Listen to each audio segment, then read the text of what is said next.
வருக வணக்கம். இந்த டூ டஸ் டிட் இது எல்லாத்தையுமே எந்தெந்த டென்சஸ்ல எப்படி எந்த ஒரு கிராமட்டிக்கல் எரரும் இல்லாம சென்டென்ஸ் ஃபார்மேஷன்ல பயன்படுத்தணுங்கிறத இந்த வீடியோல பார்க்க இருக்கிறோம். வாங்க வீடியோக்குள்ள போகலாம். முதல்ல இந்த டூ டஸ் டிட் இது மூணுமே டூ ஃபார்ம் பிரைமரி ஆக்சிலரி வேர்ப்ஸ்ங்கிறத எப்பயுமே மறந்துடக்கூடாது. இதை எதுக்காக டூ ஃபார்ம் பிரைமரி ஆக்சிலரி வேர்ப்னு சொல்றோம் அப்படிங்கறத முதல்ல பார்த்துட்டு அதுக்கப்புறமா எந்தெந்த டென்சஸ்ல எப்படி சென்டென்ஸ்ல வருங்கிறத எக்ஸாம்பிள்ஸ் மூலமா தெளிவா பார்க்கலாம். முதல்ல இதை ஏன் டூ ஃபார்ம் பிரைமரி ஆக்சிலரி வேர்ப்னு சொல்றோம், இதை தெரிஞ்சுக்கிறதுக்கு நாம வேர்ப்னா என்னன்னு அந்த தியரியில இருந்து வரணும். வாங்க ஒரு சின்ன ஹிண்ட்ஸ் மூலமா பார்த்துட்டு வந்துடலாம். முதல்ல ஒரு வேர்ப்னா வினைச்சொல்னு எல்லாருமே சொல்லிடுவீங்க. ஆனா இந்த வேர்புக்கு ஒரு சென்டென்ஸ்ல 3 வேலைகள் இருக்குதுங்கிறத நாம ஏற்கனவே verb videos, main verb videos, அடுத்ததா இந்த ஆக்சிலரி வேர்ப் வீடியோஸ் எல்லாத்துலயுமே பார்த்துட்டு வந்திருக்கிறோம். இதன்படி இந்த வேர்புக்கு இருக்கக்கூடிய இந்த 3 வேலைகள் ஆக்ஷன், ஸ்டேட் ஆஃப் பீயிங், மவுட். அதாவது அந்த சென்டென்ஸ்ல நடக்கக்கூடிய ஒரு ஆக்ஷனை குறிக்கிறதுனாலேயே இது ஆக்ஷன் வேர்டுன்னு சொல்றோம். அதனால ஆக்ஷனை குறிக்கக்கூடியது இதோட முதல் வேலை. ரெண்டாவதா ஸ்டேட் ஆஃப் பீயிங், அந்த ஆக்ஷனுடைய நிலைப்பாடு என்ன, அந்த ஆக்ஷன் நடந்துட்டு இருக்குதா, நடந்துட்டு இருந்ததா, நடந்து முடிஞ்சிருந்ததா, நடந்து முடிஞ்சிருக்குதா, நடந்ததா, நடக்குதா, இந்த மாதிரியான அதோட நிலைப்பாடு ஸ்டேட் ஆஃப் பீயிங்கை குறிக்கிறது ரெண்டாவது வேலை. மூணாவதா அதோட மவுட், அந்த ஆக்ஷன் ஆனது எந்த விதத்தில் நடக்குது, அதோட விதம் என்ன அப்படிங்கறத குறிக்கிறது மூன்றாவது வேலையா இருக்கக்கூடிய மவுட். ஒட்டுமொத்தமா இந்த 3 வேலையை செய்யக்கூடிய இந்த வேர்பை ஒரு சென்டென்ஸ்ல 2 வகையா பிரிஞ்சு செயல்படும் பார்த்திருந்தோம். ஒன்னு மெயின் வேர்ப், 2 ஆக்சிலரி வேர்ப். இந்த மெயின் வேர்ப் பத்தி நாம ஏற்கனவே தெளிவா பார்த்தாச்சு. இப்போ நமக்கு தேவையானது இந்த auxiliary verb. Main verb videos எல்லாமே மெயின் வேர்ப் பிளேலிஸ்ட்ல நம்ம சேனலுக்குள்ள இருக்குது, செக் பண்ணி பாருங்க, லிங்க்கும் டிஸ்கிரிப்ஷன்ல இருக்குது. இப்போ நமக்கு தேவையானது இந்த ஆக்சிலரி வேர்ப். இது எப்படி ஒரு சென்டென்ஸ்ல செயல்படும்ங்கிறது தெரிஞ்சா ஈஸியா இந்த டூ டஸ் டிட் இது மூணுமே எப்படி செயல்படுங்கிறது நமக்கு தெரிஞ்சிடும். ரொம்ப சிம்பிளா புரிஞ்சுக்கங்க. முதல்ல இருக்கக்கூடிய இந்த ஆக்ஷன், மெயினான ஆக்ஷன், அந்த சென்டென்ஸ்ல இருக்கக்கூடிய மெயினான ஆக்ஷனை குறிக்கக்கூடியது மெயின் வேர்ப். அப்போ மீதி இருக்கக்கூடிய 2 ஸ்டேட் ஆஃப் பீயிங் அண்ட் மவுட், இது ரெண்டுத்தையும் குறிக்கக்கூடியதுதான் இந்த ஆக்சிலரி வேர்ப் உடைய வேலை. அதாவது அந்த மெயினான ஆக்ஷனை குறிக்கிறது மெயின் வேர்ப், அந்த மெயின் வேர்பை குவாலிஃபை பண்ணி அதோட நிலைப்பாடு என்ன ஸ்டேட் ஆஃப் பீயிங், அந்த மெயின் வேர்ப் செய்யக்கூடிய ஆக்ஷன் ஆனது எந்த விதத்துல நடக்குது, அதோட மவுட் என்ன அப்படிங்கிறதையும் குறிக்கிறது தான் இந்த ஆக்சிலரி வேர்ப் உடைய வேலை. ஸோ ஃபர்ஸ்ட்ல இருக்கக்கூடிய ஆக்ஷன் மெயின் வேர்ப் குறிக்கும், ஸ்டேட் ஆஃப் பீயிங் அண்ட் மவுட் இது ரெண்டுத்தையுமே ஒரு ஆக்சிலரி வேர்ப் குறிப்பிடும். இவ்வளவுதான் சிம்பிள். இந்த இடத்துல சரியா கவனிச்சுக்கோங்க. இந்த 2 வேலையை செய்யக்கூடிய இந்த ஆக்சிலரி வேர்ப் ஆனது ஒரு சென்டென்ஸ்ல 2 வகையா பிரிஞ்சு செயல்படும். ரொம்பவே சிம்பிள் தான். பிரைமரி ஆக்சிலரிஸ், மவுடல் ஆக்சிலரிஸ்னு 2ஆ பிரிஞ்சு செயல்படும். இந்த பிரைமரி ஆக்சிலரிஸ்ங்கிறது இந்த ஆக்சிலரி வேர்புக்கு இருக்கக்கூடிய 2 வேலைகள்ல முதல் வேலை ஸ்டேட் ஆஃப் பீயிங், அந்த மெயின் ஆக்ஷனுடைய நிலைப்பாடு என்ன அப்படிங்கறத குறிக்கும். மவுடல் ஆக்சிலரிஸ்ங்கிறது எல்லாருக்குமே அந்த பேர்லயே புரியும், மவுடல்.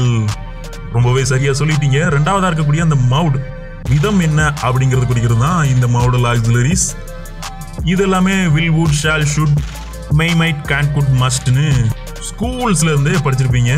திரும்பவும் படிக்க இருக்கிறோம் இந்த பிரைமரி ஆக்சிலரிஸ் முடிஞ்சதுக்கு அப்புறமா. சரி, இந்த மவுடல் ஆக்சிலரிஸ் ஒரு பக்கமா இருக்கணும். இந்த பிரைமரி ஆக்சிலரிஸ்குள்ள தான் மொத்தமா 3 ஃபார்ம்ஸ் இருக்குது. அதுதான் be form, do form, have form. இந்த பி ஃபார்ம்ங்கிறது நம்ம எல்லாருக்குமே தெரிஞ்ச ஆமிசா, வாஸ்வ, இந்த மாதிரியான பி வேர்ப்ஸ்னு சொல்லுவோம் இல்லையா, அதாவது இருத்தல் நிலையை குறிக்கக்கூடியது. பினாலே இரு அப்படிங்கிற மீனிங்ல வரும், அதனாலே இதை பி ஃபார்ம்னு சொல்றோம். அதுலயும் பிரைமரி ஆக்சிலரிஸ்குள்ள ஒரு சின்ன பிரிவு வரதுனால பி ஃபார்ம் பிரைமரி ஆக்சிலரிஸ் இதை சொல்லுவோம். ரெண்டாவது ஃபார்ம் தான் இந்த டூ ஃபார்ம். இதுக்குள்ள இருக்கிறது தான் நாம தேடி வந்த டூ டஸ் டிட். ஒரு வழியா கண்டுபிடிச்சாச்சு. இதுவுமே இந்த பிரைமரி ஆக்சிலரிஸ்குள்ள வர்றதுனால டூ ஃபார்ம் பிரைமரி ஆக்சிலரிஸ் இதை சொல்லணும். மூணாவதா இருக்கக்கூடியது ஹேவ் ஃபார்ம். இதுக்குள்ள வர்றது ஹேவ், ஹேஸ், ஹேட். இந்த மூணுமே இதுல நிறைய சந்தேகங்கள் இருக்கும். இந்த ஹேவையும் ஹேடையும் சேர்த்து வச்சு எப்படி யூஸ் பண்ணணும், ஹேஸையும் ஹேடையும் சேர்த்து வச்சு எப்படி யூஸ் பண்றது, இந்த மாதிரியான டவுட்ஸ் எல்லாம் வந்துட்டே இருக்கும். இதற்கான வீடியோஸும் நம்ம சேனல்ல வந்துட்டே இருக்குது. ஸோ சப்ஸ்கிரைப் பண்ணாதவங்க பண்ணி வச்சுக்கோங்க. ஸோ ஒட்டுமொத்தமா நம்ம தேடி வந்த இந்த டூ டஸ் டிட் இந்த மூணுமே இந்த டூ ஃபார்ம்குள்ள இருக்குதுங்கிறது இப்போ நமக்கு தெளிவா தெரிஞ்சிருச்சு. இதனாலேயே இதை டூ ஃபார்ம் பிரைமரி ஆக்சிலரி வேர்ப்ஸ்னு சொல்றோம்ங்கிறதும் இப்போ தெளிவாயிருச்சு. இனிமே இதை எந்தெந்த டென்ஸ்ல எப்படி சென்டென்சஸ்ல வருங்கிறத எக்ஸாம்பிள்ஸ் மூலமா தெளிவா பார்க்கலாம். முதல்ல இந்த டூ டஸ் டிட் இந்த மூணுத்துல டூவும் டஸ்ஸும் எப்பவுமே ப்ரெசன்ட் டென்ஸ்ல அதுவும் சிம்பிள் ப்ரெசன்ட் டென்ஸ்ல மட்டுமே பயன்படுத்தணும். உங்க எல்லாருக்குமே தெரியும் ப்ரெசன்ட் டென்ஸ்க்குள்ள மொத்தம் 4 வகைகள் இருக்குது. Simple present, present continuous, present perfect, present perfect continuous. இந்த நாளத்துல ஃபர்ஸ்டா இருக்கக்கூடிய சிம்பிள் ப்ரெசன்ட் இதுல மட்டுமே இந்த டூவும் டஸ்ஸும் வரும். டிட் ஆனது ஆப்வியஸ்லி பாஸ்ட் டென்ஸ்க்குள்ள சிம்பிள் பாஸ்ட்ல மட்டுமே வரும். முதல்ல அந்த சிம்பிள் ப்ரெசன்ட் டென்ஸ்ல வரக்கூடிய டூவும் டஸ்ஸும் எப்படி சென்டென்சஸ்ல வருதுங்கிறத பார்த்துடலாம். முதல்ல அந்த டூங்கிறது ப்ளூரல் சப்ஜெக்ட்டுக்கு மட்டும் பயன்படுத்தணும். அதாவது சப்ஜெக்ட் வைஸ்ல வரக்கூடிய நவுனோ ப்ரனவுனோ அது ப்ளூரலா இருந்தா மட்டும் இந்த டூ பயன்படுத்தணும். டஸ்ங்கிறது வழக்கம் போல சிங்குலர் சப்ஜெக்ட்டுக்கு பயன்படுத்தணும். எக்ஸாம்பிள் பாருங்க. Do you know that? Does he know that? இதுல ஃபர்ஸ்ட் வந்திருக்கக்கூடிய do you know that இந்த சென்டென்ஸ்ல இந்த do ஆனது ஒரு ஆக்ஸிலரி verb, அதுவும் பிரைமரி ஆக்ஸிலரி verbங்கிறதுனாலயே now அப்படிங்கக்கூடிய மெயின் verb. உனக்கு அது தெரியுமா அப்படின்னு கேட்கும்போது தெரிந்திருத்தல் அப்படிங்கக்கூடிய மெயினான ஆக்ஷன் now அப்படிங்கக்கூடிய வேர்ட்ல இருக்குது. அதனாலேயே அதை மெயின் வேர்ப்னு சொல்றோம். இந்த do ஆனது ஒரு ஆக்ஸிலரி verb தான், அதுலயும் பிரைமரி ஆக்ஸிலரி verb. அதனாலேயே இது அந்த மெயின் ஆக்ஷனை குறிக்கக்கூடிய மெயின் வேர்பை குவாலிஃபை பண்ணி அந்த ஆக்ஷன் ஆனது சிம்பிள் ப்ரெசன்ட் டென்ஸ்ல நடக்கிறத குறிப்பிடுது. என்னதான் இது கொஸ்டினா கேட்டாலும், அதாவது சிம்பிள் ப்ரெசன்ட் டென்ஸ்ல உனக்கு அது தெரியுதா அப்படின்னு கேட்டாலுமே ப்ரெசன்ட்ல சிம்பிள் ப்ரெசன்ட்ல தான் கேட்கிறோம். முன்னாடியே உனக்கு தெரிஞ்சதான்னு கேட்கல, தெரிஞ்சிருக்குதான்னு கேட்கல, இனிமே தெரியுமானும் கேட்கல. ஜஸ்ட் சிம்பிள் ப்ரெசன்ட் டென்ஸ்ல மட்டுமே இதை பயன்படுத்தி இருக்கிறோம். அது மட்டும் இல்லாம யூங்கிறது தான் இந்த இடத்துல சப்ஜெக்ட். சப்ஜெக்ட் எப்பவுமே முன்னாடி வரும்லாம் படிச்சிருப்பீங்க. அது எல்லா சென்டென்சஸ்லயும் சாத்தியம் கிடையாது. இது ஒரு இன்ட்ரோகேட்டிவ் சென்டென்ஸ், கொஸ்டினா வந்திருக்குது. இதை கொஸ்டின் கூட சொல்லக்கூடாது, கொஸ்டின் தான் சொல்லணும்னு ஏகப்பட்ட வீடியோஸ்ல சொல்லியிருக்கிறோம். ஸோ இந்த இன்ட்ரோகேட்டிவ் சென்டென்ஸ்ல அதுவும் எஸ் ஆர் நோ டைப்பா வந்திருக்கக்கூடிய இன்ட்ரோகேட்டிவ் சென்டென்ஸ்ல இது நம்ம பயன்படுத்தும் போது இந்த டூ ஆனது இப்படி வெளிப்படையா வந்திருக்குது. இதை இப்படியே வச்சுக்கோங்க. சிம்பிள் ப்ரெசன்ட் டென்ஸ்ல யூங்கக்கூடிய ப்ளூரல் சப்ஜெக்ட்டுக்கு மெயின் வேர்பா இருக்கக்கூடிய நவ் இதை குவாலிஃபை பண்ணி இதோட நிலைப்பாடு இப்போ நடக்குது அப்படிங்கிறத குறிப்பிடுது. அடுத்ததா இருக்கக்கூடிய இந்த டஸ், இதையுமே டஸ் ஹி நவ் தட், அவனுக்கு இது தெரியுதா அப்படின்னு கேட்கும்போது இது சிங்குலோ, ஹீங்கிறது சிங்குலோ சப்ஜெக்ட் அப்படிங்கிறதுனால இந்த டஸ்ஸை பயன்படுத்தி இருக்கிறோம். இங்கேயுமே நவ் அப்படிங்கக்கூடிய இந்த மெயின் வேர்பை குவாலிஃபை பண்ணி சிம்பிள் ப்ரெசன்ட் டென்ஸ்ல இப்போ அவனுக்கு தெரியுதா அப்படிங்கிறத கேட்குறோம். இப்படிதான் இந்த டூவும் டஸ்ஸும் பிரைமரி ஆக்ஸிலரிஸ்ங்கிறதுனால மெயின் வேர்பை குவாலிஃபை பண்ணி அதோட ஸ்டேட் ஆஃப் பீயிங், மாடல் ஆக்ஸிலரிஸ்ங்கிறது மவுட குறிக்கும், பிரைமரி ஆக்ஸிலரிஸ்ங்கிறது அதோட ஸ்டேட் ஆஃப் பீயிங் நிலைப்பாடு என்னங்கிறத குறிக்குது, இப்போ நடக்குதுங்கிறத காட்டுது. இது ஒரு பக்கம் இருக்கட்டும். அடுத்ததா இது ஸ்டேட்மெண்ட்டா வந்தா இந்த ரெண்டுமே இன்ட்ராகேட்டிவ், அதாவது கொஸ்டினா வந்திருக்குது. ஸ்டேட்மெண்ட்ல வந்தா எப்படி பயன்படுத்தணும்? சென்டென்சஸ் பாருங்க. They don't know that. He doesn't know that. இந்த இடத்துல ஒன்று மட்டும் நோட் பண்ணிக்கோங்க. இந்த ரெண்டு சென்டென்சஸ்லயுமே டூவும் டஸ்ஸும் நெகட்டிவ் சென்ஸ்ல வந்திருக்குது. டூ நாட்ங்கிறது டவுன்ட்னும், டஸ் நாட்ங்கிறது டசன்ட்னு வந்திருக்குது. எதனால அப்படின்னா இங்க தான் ஒரு விஷயத்த நீங்க புதுசா கத்துக்கணும். எப்பயுமே இந்த டூவும் டஸ்ஸும் ஒரு ஸ்டேட்மெண்ட்ல வரும்போது நெகட்டிவ் சென்ஸ்ல மட்டுமே வெளிப்படையா வரும். பாசிட்டிவா வந்ததுன்னா they do know, he does know இந்த மாதிரிலாம் வராது. அதுக்கு பதிலா they know, he knows இந்த மாதிரி வந்துடும். இப்படி வந்தா இது ரெண்டுத்தையுமே மெயின் வேர்ப்னு தான் கண்டிப்பா சொல்லணும். ஆக்ஸிலரி வேர்ப்ஸ்குள்ள சேர்க்க கூடாது. ஏன்னா டூ பிளஸ் நவ் நவுன்னு மாதிரி இருக்குது, டஸ் பிளஸ் நவ் தான் இந்த நவ்ஸ்னு மாதிரி இருக்குது. இது மாதிரியே தான் எந்தெந்த வேர்புக்கெல்லாம் எஸ் சேர்த்து எழுதணும், எஸ் சேர்க்காம எழுதணும்லாம் படிச்சிருப்பீங்க. அந்த எஸ் சேர்க்கக்கூடிய எல்லா வேர்ப்ஸ்குள்ளேயுமே டஸ் இருக்குது. எக்ஸாம்பிளா பிளேஸ் அப்படிங்கக்கூடிய வேர்ப்ல டஸ் பிளஸ் பிளேங்கிறது இருக்குது. கவுஸ் அப்படிங்கக்கூடிய வேர்புக்குள்ள டஸ் பிளஸ் கவ் இருக்குது. ஃப்ளைஸ் அப்படிங்கக்கூடிய வேர்புக்குள்ள டஸ் பிளஸ் ஃப்ளை இருக்குது. ரன்ஸ் அப்படிங்கக்கூடிய வேர்புக்குள்ள டஸ் பிளஸ் ரன் இருக்குது.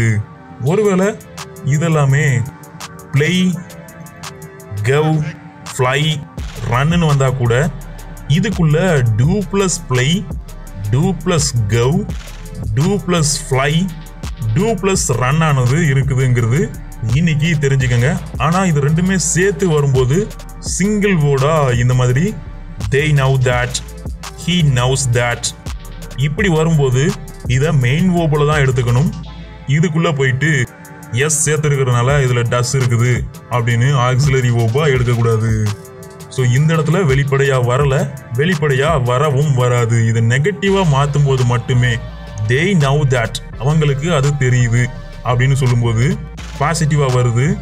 இதை அப்படியே நெகட்டிவா மாற்றும் போது they don't know that அவர்களுக்கு அது தெரியவில்லை இப்படி நெகட்டிவா வரும். இப்படி வரும்போது மட்டுமே இந்த do ஆனது வெளிப்படையா வரும்.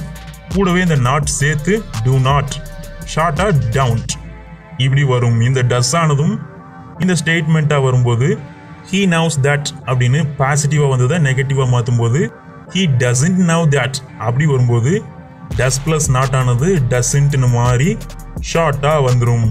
ஸோ ஒட்டுமொத்தமாக இந்த doவும் doesம் சிம்பிள் ப்ரெசன்ட் டென்ஸ்ல பயன்படுத்தணும். இன்ட்ரோகேட்டிவ் சென்டென்ஸ்ல கொஸ்டினாக கேட்கும்போது அதில் மட்டும் பாசிட்டிவா அப்படியே வரும். ஆனால் ஸ்டேட்மெண்ட்ல வரும்போது நெகட்டிவா வருங்கிறத மட்டும் எப்பயும் மறந்துடக்கூடாது. இந்த ரெண்டு வழிகளில் மட்டுமே இந்த டூவும் டஸ்ஸும் வரும். அடுத்ததா இந்த இம்பரேட்டிவ் சென்டென்ஸ்ல வந்தாலுமே, இம்பரேட்டிவ் சென்டென்ஸ்னா என்னங்கிறது நாம ஏற்கனவே கைண்ட்ஸ் ஆஃப் சென்டென்ஸ் பார்க்கும்போது பார்த்துருந்தோம். நீங்க என்ன பார்க்கல அப்படின்னா பிளேலிஸ்ட் உள்ள இருக்குது. கைண்ட்ஸ் ஆஃப் சென்டென்ஸ் பிளேலிஸ்ட் லிங்க்குமே டிஸ்கிரிப்ஷன்ல இருக்குது, செக் பண்ணி பாருங்க.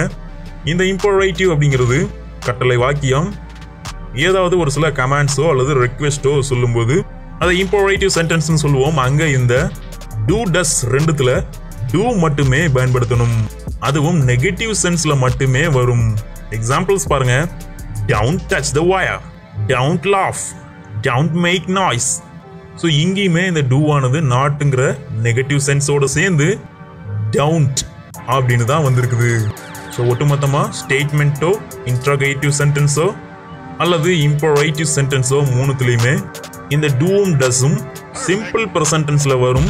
ஸ்டேட்மெண்ட்டில் வந்தால் நெகட்டிவ் சென்ஸில் மட்டுமே வெளிப்படையாக வரும். பாசிட்டிவாக வரும்போது அது ஒரு மெயின் வேர்போட சேர்ந்துரும். அப்படி சேர்ந்துருச்சு அப்படின்னா அதை பிரிச்சுக்கிட்டு இருக்கக்கூடாது, ஒட்டுமொத்தமாக அதை மெயின் வேர்ப்னே சொல்லிடணும். அடுத்ததா இன்ட்ரோகேட்டிவ் சென்டென்ஸில் வரும்போது கொஸ்டினாக கேட்கும்போது எஸ்ஆர்னோ டைப்போ அல்லது WH கொஸ்டின் டைப்போ எதில் வந்தாலுமே இந்த டூவும் டஸ்ஸும் வெளிப்படையாக வரும். பாசிட்டிவ்லேயும் வரலாம், நெகட்டிவ்லேயும் வரலாம்.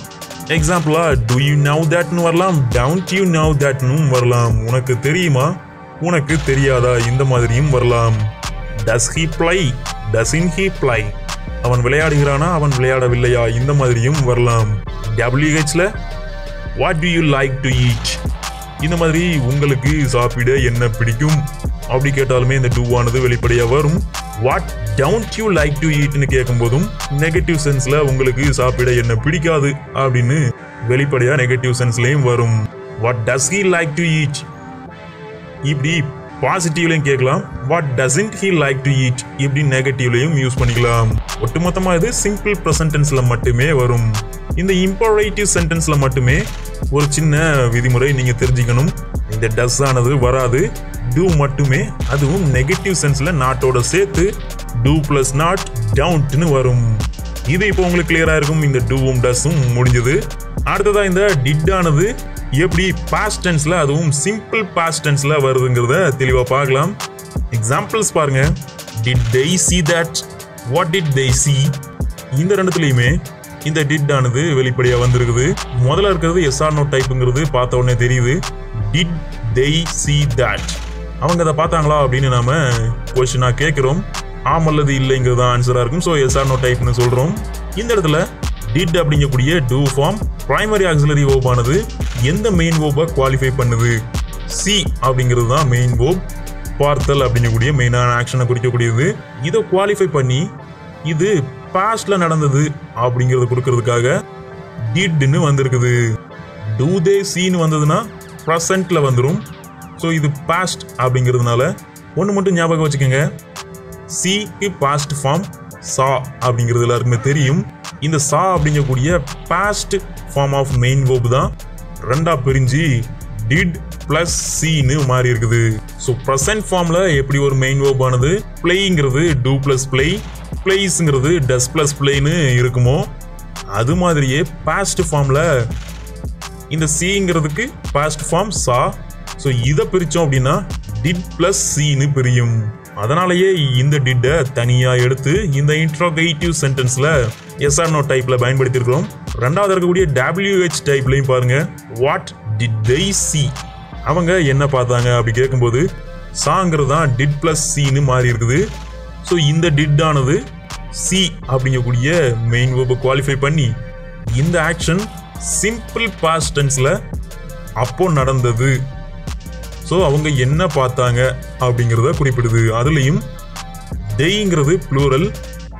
இது ப்ளூரலுக்கு மட்டும்தான் வருமா அப்படின்னா சிங்குலராக இருந்தாலும் ப்ளூரலாக இருந்தாலும் சிம்பிள் பாஸ்ட் டென்ஸில் வரும்போது இந்த டிட் மட்டும்தான் இருக்குது. டிட்டை மட்டுமே எளிமையாக பயன்படுத்திக்கலாம்.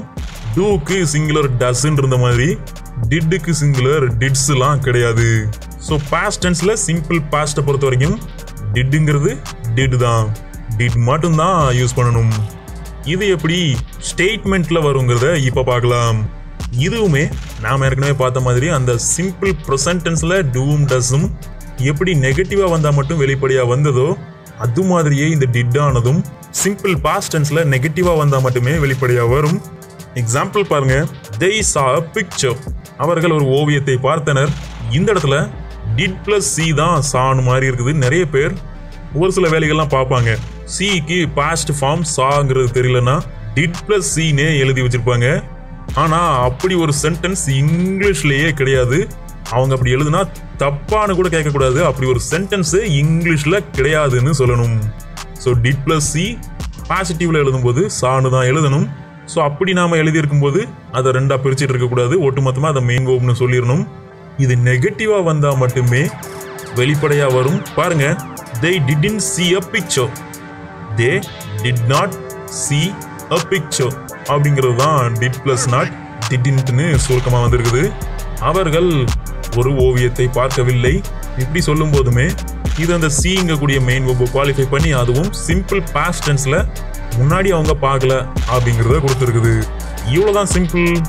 மூணாவதா இம்பரேட்டிவ் சென்டென்ஸ்ல இது வருமா அப்படின்னா வரவே வராது.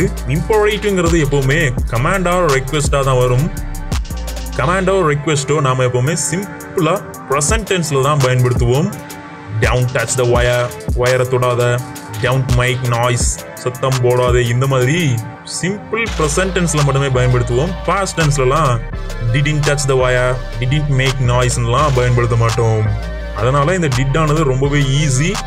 சிம்பிள் பாஸ்ட் டென்ஸ்ல கொஸ்டினா கேட்கும்போது இன்ட்ரோகேட்டிவ் சென்டென்ஸ்ல அது ஒரு எஸ்ஆர் நோ டைப்போ அல்லது WH டைப்போ ரெண்டுத்துலையுமே பயன்படுத்திக்கலாம். பாசிட்டிவ்லையும் பயன்படுத்திக்கலாம், நெகட்டிவ்லையும் பயன்படுத்திக்கலாம். ஆனால் இது ஸ்டேட்மெண்ட்டாக வரும்போது மட்டும் அந்த டூவும் டஸும் எப்படி நெகட்டிவாக பயன்படுத்தணுமோ அப்படி இதையும் பயன்படுத்திக்கணும். சிம்பிள் ப்ரெசன்ட் டென்ஸ்ல இந்த டூ ஆனது ப்ளூரலுக்கும் டஸ் ஆனது சிங்குலருக்கும் பயன்படுத்தணும்னு பார்த்துருந்தோம். ஆனால் இந்த இடத்துல இந்த பாஸ்ட் டென்ஸ் பொறுத்த வரைக்கும் சிம்பிள் பாஸ்ட் டென்ஸ் பொறுத்த வரைக்கும் இந்த டிட் ஆனது சிங்குலரோ ப்ளூரலோ எதுவாக இருந்தாலும் தாராளமாக பயன்படுத்திக்கலாம். இதுக்கு டிட்ஸ்லாம் ஒன்றும் கிடையாது. இவ்வளோதான் சிம்பிள். இந்த டூ டஸ் டிட் ஆனது டூ ஃபார்ம் பிரைமரி ஆக்சிலரி வேர்ப்ஸ்ங்கிறத எப்பவுமே மறந்துடக்கூடாது. இது சிம்பிள் ப்ரெசன்ட் டென்ஸ்லையும் சிம்பிள் பாஸ்ட் டென்ஸ்லையும் வரும். டூவும் டஸும் சிம்பிள் ப்ரெசன்ட் டென்ஸ், டிட் மட்டும் சிம்பிள் பாஸ்ட் டென்ஸ்ல வருங்கிறத இப்போ இன்னைக்கு தெரிஞ்சுக்கிட்டீங்க. இதற்கான எக்ஸாம்பிள்ஸும் தெளிவாக பார்த்துருக்கிறோம். நீங்க ஒரு இவ்வளவு தூரம் இந்த வரைக்கும் இந்த வீடியோ பார்த்துட்டு இருந்தா அப்படியே இந்த வீடியோ ஒரு லைக் பண்ணிக்கங்க.